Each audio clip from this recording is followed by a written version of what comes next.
It's 9 p.m. in RTD. It's time to English New Edition for tonight headlines. So we have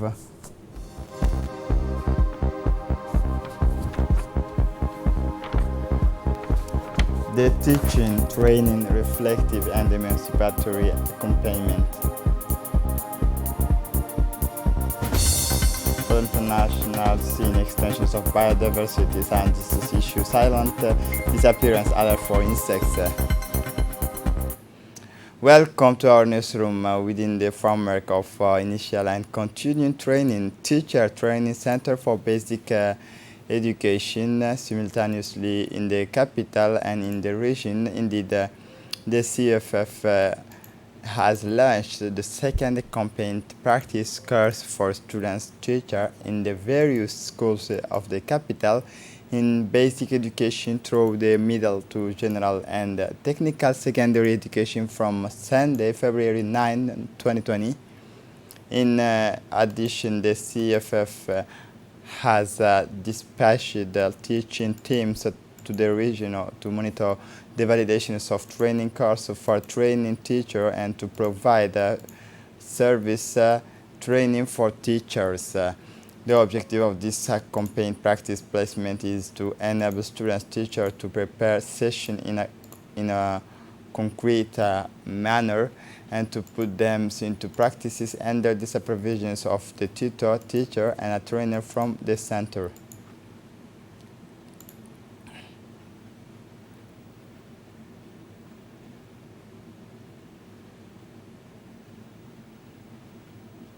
For her part, the Director General of CFF had put in place all the means to ensure the success of these vital actions. Listen to the report. Nos formateurs suivent donc ces élèves professeurs. Our trainers for their students, professors during their internship in the practice of class. We also have organized a major action to be able to touch them up close and personal, and who are in all establishments at the national level to be able to evaluate them with a view to prepare them for the next year. Our trainers are also participating this week in a national education initiative at a contest. We will also organize 2 days of continuing education in direction of our teachers who are in the region and therefore will benefit from training in the different disciplines. For the second period of evaluation of classrooms practices in the region, a team of trainers went to the region of Tujara, and both the trainers have divided up the different axes and made visit to schools, namely Randa, Adailu, Urganga, Girori, Dorra, and Karaptisan, not forgetting those in the city of Tujara, and it is thanks to the means made available to the trainers by CFF that the main challenge, the geographical vastness of the region of Tujara and Obok, was overcome, and all the establishments concerned were visited. The trainers were able to observe the evolutions of the trainees in their classrooms practices. Everywhere, the trainers were pleased with the steps taken by the trainees and did not fail to give them advice and suggestions to further improve the learning of the learners. Within the framework of the schools project, the CM of Dekhel, in collaboration with the parents of pupils, organized the 3 sessions of the award ceremony for the best pupils of the schools within the Regional Council of Dekhel. These various prizes were awarded by more than 80 students who stood up from their peers by obtaining an average greater than or equal to 16 in the first quarters of the current year, 2019-2020.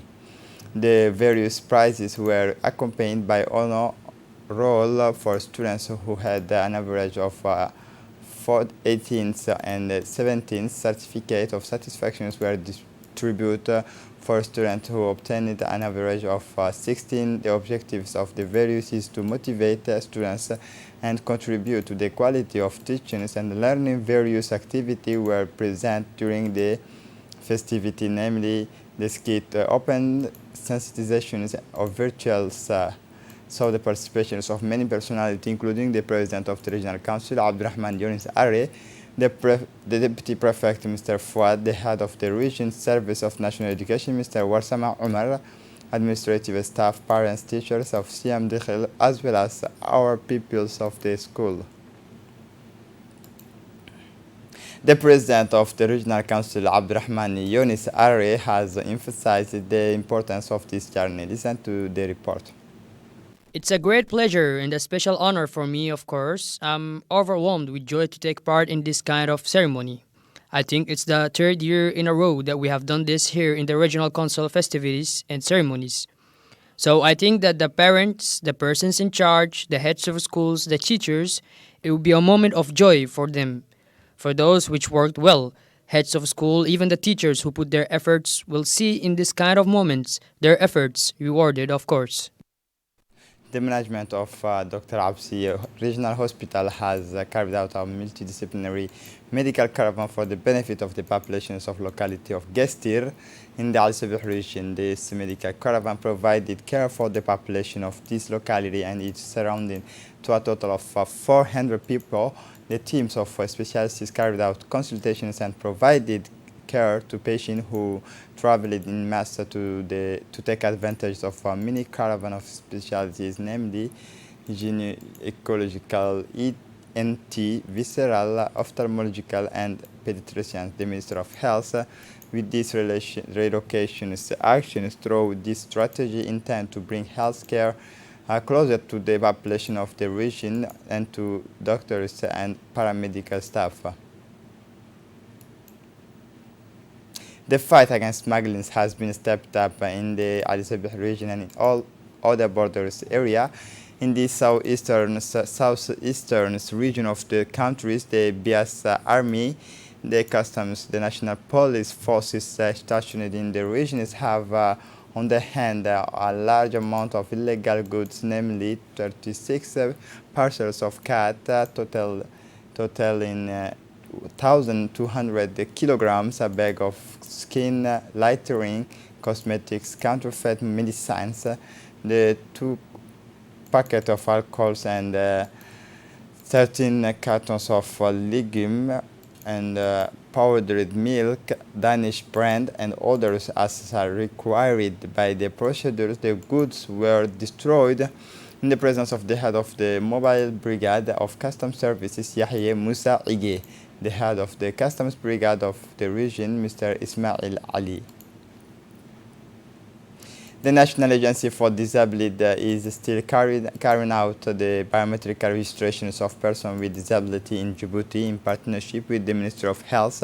These times they have set up in the second district in order to register persons with disability. The launch was made the last Wednesday by the Director General of NPH, Douale Saeed Mahmoud, in the presence of the mayor of the city, Fatma Awali Osman. The objective of biometric registration is to update the socio-demographic data of disabled people and also the medical data of disabled people that will identify the situations of persons disabled or not disabled. The fight against public insalubrity continues with the national policies. Listen to Dini Musa. In the early hours of the morning, all elements of the National Police were deployed in several major streets of the capital, equipped with shovels, picks, and rakes. The National Police were deployed to Avenue Nasser, Avenue 13, and Avenue 26 to clean up and collect garbage and other rubbish. Through these cleanup actions, the aim is to raise awareness among the population in order to take over the task of keeping our city clean and healthy. To do this, the men of the National Police have not spared any efforts because well-being and cleanliness remains everyone's business. Several major thoroughfares have been cleaned up.